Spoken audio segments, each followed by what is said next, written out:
రాసి ఉండేదన్న ZP chairman ZP chairman ఉందా? ఆలోచించండి. జడ్పీ చైర్మన్ ఉండొచ్చు. ఎమ్మెల్సీ, ఎంపీ, ఎమ్మెల్యే నెక్స్ట్ కూడా అంటే ఏదైనా ఎప్పుడు సీటు మనకు ఉంటుంది. లాస్ట్ కూడా చాలా వందల సార్లు ఎక్కుతుంది. ఎంపీ ఎక్కినా ఎక్స్ ఎంపీ ఎక్కినా చాలా బస్సులో చాలా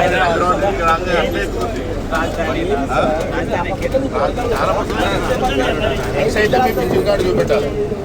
ఎక్స్ అయితే మీ పింఛన్ కార్డు చూపెట్టాలి. అయితే అవసరం పడతారు కదా. రినౌన్ ప్లేస్లే కదా.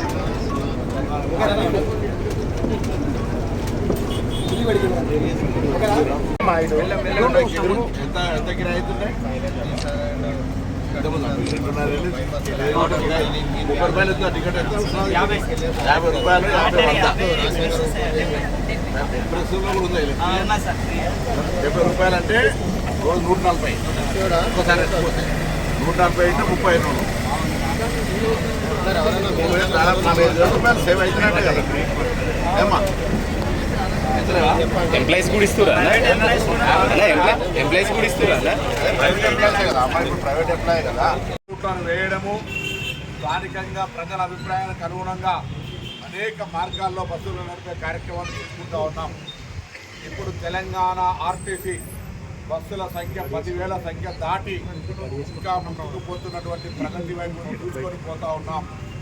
మహిళలకు ఉచితంగా ఇవ్వడమే కాక మహిళా సంఘాలను యజమానులుగా చేసి దేశంలో చరిత్రలో మొదటిసారి మహిళా సంఘాల ద్వారా బస్సులను ఆర్టీసీలు నడుపుకొని వాళ్లకు కిరాయిస్తున్నటువంటి ఏదైనా రాష్ట్రం ఉందంటే అది తెలంగాణ.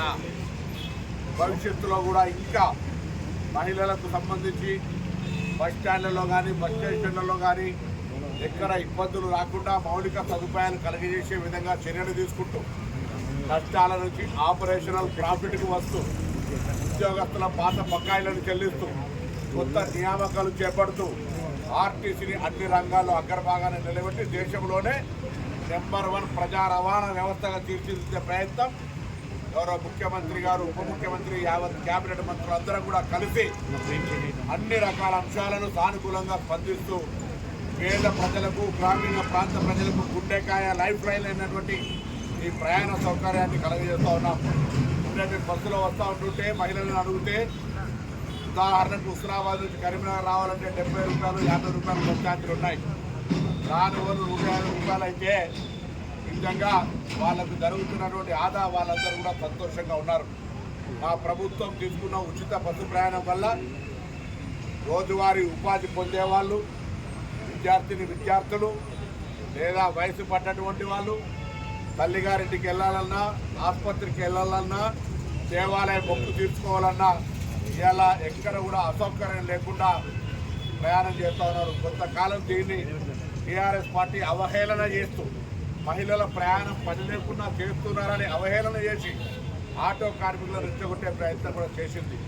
ఆటో కార్మికుల సంక్షేమం కూడా మా బాధ్యత. వాళ్ళంతా తెలంగాణ ఉద్యమంలో కీలక పాత్ర పోషించినటువంటి వాళ్ళు, వాళ్ళ సంక్షేమం కొరకు కూడా మా కార్యాచరణ ఉంది అనే మాట మనవిస్తూ నిన్న మా రాష్ట్ర ఎన్ఎస్సీ అధ్యక్షుడు వెంకటస్వామి గారు వచ్చి ఒక విజ్ఞాపన చేసినారు. రేపు 21 నాడు జరిగే నీట్ పరీక్షల్లో గత ఎగ్జామ్లో ప్రశ్నపత్రాలు లీక్ కావడం వల్ల మళ్ళీ పరీక్ష జరుగుతోంది. ఈ సందర్భంగా తెలంగాణ ఆర్టీసీ తరఫున ప్రయాణం చేస్తున్నందరికీ హాల్ టికెట్ చూపెడితే ఉచిత ప్రయాణం కలగజేయమని కోరినారు. తప్పకుండా మా ప్రభుత్వం గౌరవ ముఖ్యమంత్రి గారు దానికి సానుకూలంగా ఉన్నారు.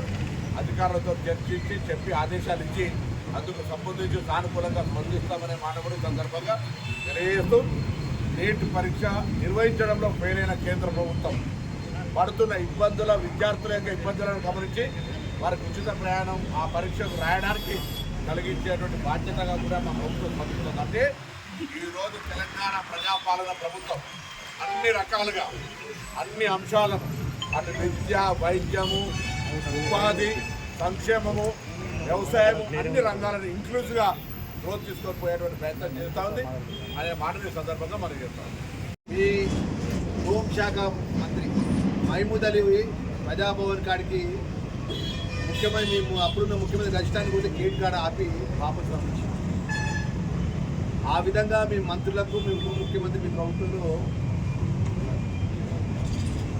లెక్క చేయకుండా పరిపాలన చేసిన మీరు ప్రజాపాలన మా ప్రభుత్వాన్ని అనేది మరి ఈరోజు ఒక మాట మాట్లాడుతున్నారు హరీష్ రావు గారు. ఏదైతే సెంట్రల్ ప్రొక్యూర్ జరిగిందో ఆ సెంట్రల్ ప్రొక్యూర్ సంబంధించిన ఫైల్ మొత్తం మా దగ్గరికి వచ్చింది. సోషల్ వెల్ఫేర్ మినిస్టర్గా ఆ ఫైల్ మేము సంతకం పెట్టాం.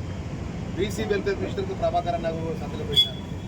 ముఖ్యమంత్రి గారు ఈ రాష్ట్రంలో ఉన్నటువంటి 27 లక్షల మంది విద్యార్థులు గొప్పగా ఉండాలి, ఉన్నతమైన స్థాయిలో వాళ్ళకు షూస్ కానీ బట్టలు కానీ వాళ్ళ బుక్స్ కానీ ఇంకా ఇతర సామాగ్రి ఉండాలని చెప్పి గొప్ప ఆలోచనతో సెంట్రల్ ప్రొక్యూర్ చేస్తే ఆ సెంట్రల్ ప్రొక్యూర్ యొక్క టెండర్ వాల్యూ 600 కోట్ల రూపాయలు, 683 కోట్ల రూపాయలు. అదేవిధంగా ప్రభుత్వ సంస్థలకు ఇచ్చినటువంటి ఏదైతే డెడిక్యాప్ కానీ మన చేనేతకు సంబంధించినటువంటి కానీ ప్రభుత్వానికి సంబంధించినటువంటి రంగ సంస్థలకు ఇచ్చినాయి 500 కోట్ల రూపాయలు. అంటే మొత్తం 1142 కోట్ల రూపాయల యొక్క సెంట్రల్ ప్రొక్యూర్ జరిగితే 2000 కోట్ల రూపాయల స్కామ్ జరిగిందని మాట్లాడుతున్నారు. మాకు నిజంగా బాధ అనిపిస్తుంది. ఎందుకంటే మీ అందరికి మీడియా మిత్రులు సాక్ష్యం. వారి పరిపాలనలో దోసుకోవడం దాచుకోవడం తప్ప వేరే తెలియదు. పచ్చకామిళ్ళకు ఊరద పచ్చగా నడుపు అందరూ కూడా అదే విధంగా అనుకుంటారు.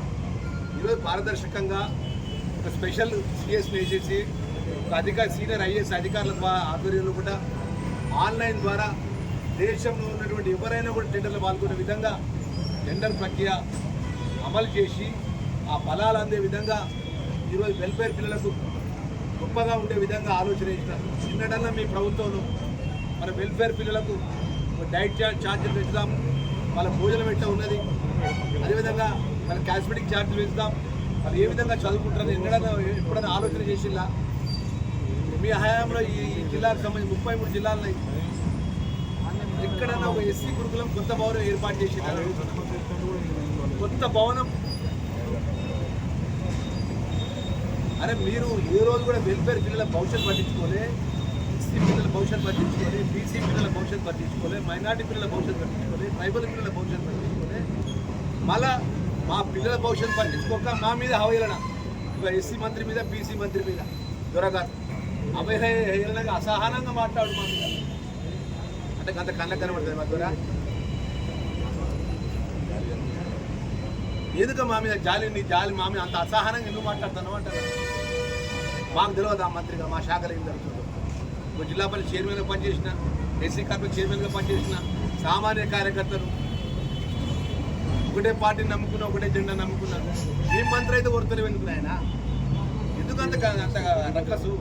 ఒక విద్యార్థి నాయకుడిగా తెలంగాణ ఉద్యమంలో కూడా మొత్తం ఆయన ప్రాణపరంగా పెట్టి కొట్టాడు. మా పార్లమెంట్ సభ్యులుగా కొట్టాడి మార్కెట్ చైర్మన్ చేసి మా బీసీ వెల్ఫేర్ మినిస్టర్ మా ట్రాన్స్పోర్ట్ ప్రభాకరన్ మీద ఎందుకోము, మా మైనార్టీ మా అజారు మీద ఎందుకోము, ఎందుకు మా ఎస్సీ బీసీ మైనార్టీ అక్కసు ఎందుకు, అంత కుట్ర ఎందుకు అని అడుగుతున్నాను హరీష్ రావు.